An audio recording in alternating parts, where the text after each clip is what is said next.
So first off, I deal with major depressive order. I have anxiety, and I went through a time in my life that was really dark.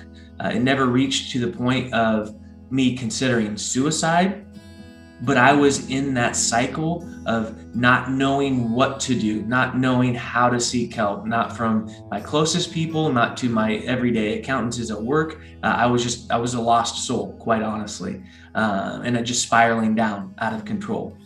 And unfortunately, it took a major life crisis for me to finally seek the support and come out and tell people and admit to people that I need help, that I can't do it on my own. And it's been life changing for me.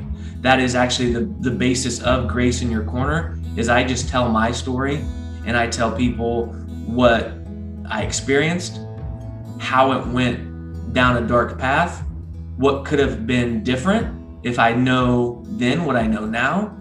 And then I want other people that are in my spot or might be in my spot to know that it can be better.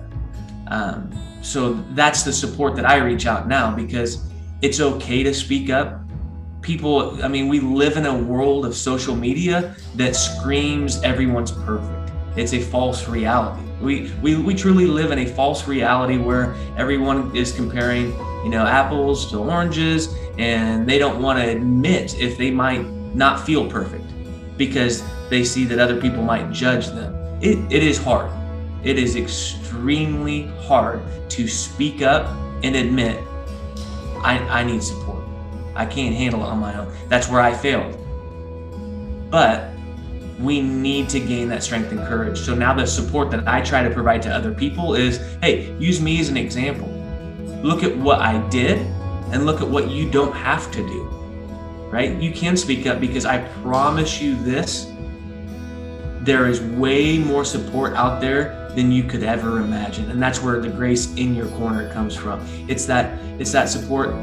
The amount of people that reached out to me when my news became public was unbelievable. I had people sending me letters, cards, reaching out via text, that I never would imagine could actually care about what was going on in my day-to-day life.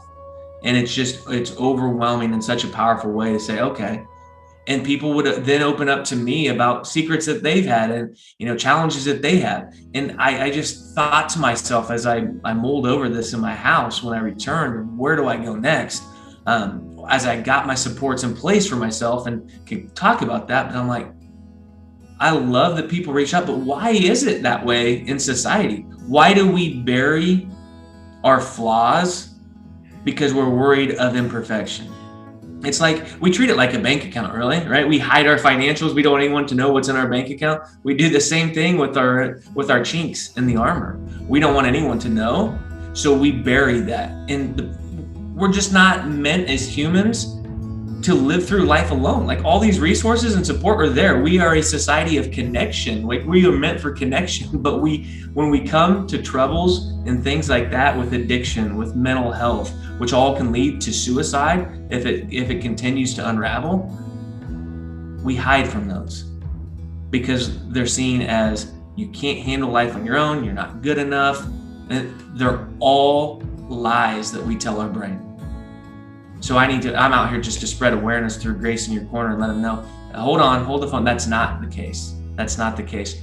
There is support out there for you. It's very common for people to see a therapist. It's very common to seek medication. If you could live the best life possible and those resources are there, why would you ignore that? But we do, because we don't want others to know.